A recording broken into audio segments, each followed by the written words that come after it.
Now, The Amazing Spider-Man is the reboot to the original series. Now, I wasn't a big fan when I heard the idea there was going to be a reboot of the Amazing Spider-Man, because I thought the original movies were good, aside from the third one. But I wasn't really excited for a reboot. But I said, let me try it out, watch it, just give it a chance.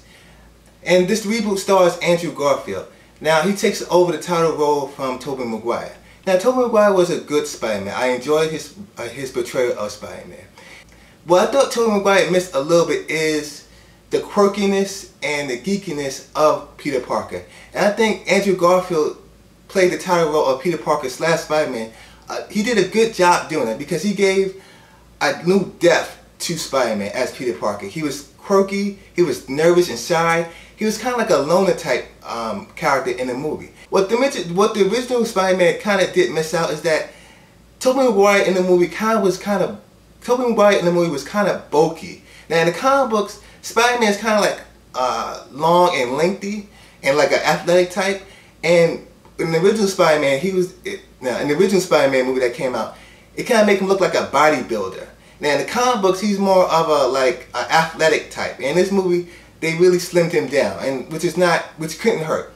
I thought Andrew Garfield was good in the title role. Now, his love interest in the movie is Gwen Stacy, and it's played by Emma Stone, which I think is a huge step up from Kristen Dunst. I really think so, because Kristen Dunst in the original movies really annoyed me, and she wasn't really that appealing to me, to be honest with you. She was a real nag to me. And I thought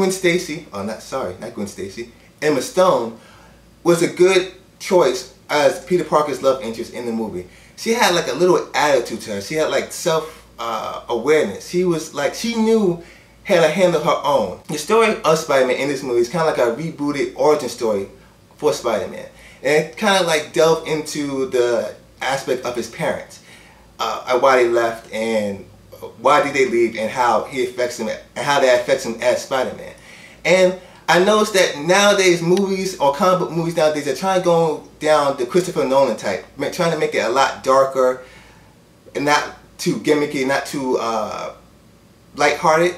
And in this movie, it kind of followed the same path of that darkness of the origin story. Was it as dark as some of the Christopher Nolan movies? Was it as dark as some of the Christopher Nolan movies? No, but we saw that a little hint of how Christopher Nolan affected movies in general. And in this movie, it had a good darkness. And what I like about this movie is that it showed pretty much how Peter Parker was an outcast in this movie.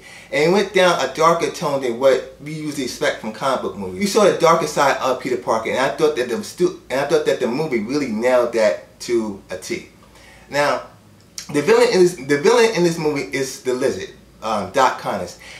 I can't pronounce the actor that played his name because I'm going to butcher it.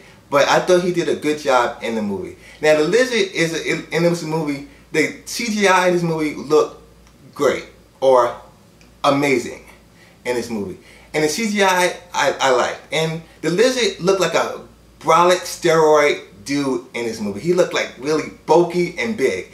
And it really gave a challenge to Spider-Man, because as you see Spider-Man in the movie, he's kind of long and lengthy.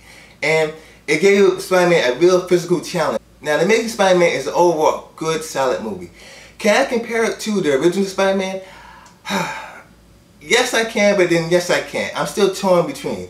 Now, the original Spider-Man was a good movie, but this Spider-Man had more of a darker story to it, and the other one really had a light-hearted story to it, which wasn't bad for its time, and which is not bad for its time for this movie as well.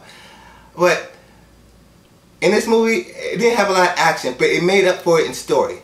The original Spider-Man in 2002, the story wasn't as good, but it made up for it in action. So, give or take, I think this Spider-Man still lives up to the original one. Now, can I rate it better than the original one? I'm not sure about it, but I still find The Amazing Spider-Man a good movie, a good solid movie, because it made up for a good story, because it definitely took that darker tone, and took the character into a darker place than we normally expect in comic book movies today. So overall, I think Spider-Man is a good, solid movie. I think it was a fun movie and a good origin story to start off. I give The Amazing Spider-Man about a about 3 stars out of 4. I found that the story was good, the acting was great. I think it's a fun movie to go see for the weekend. And it's a very enjoyable movie because it made up for it in story. So, if you like this review, please rate, comment, and subscribe. Subscribing does help. And until next time, Movie Nation.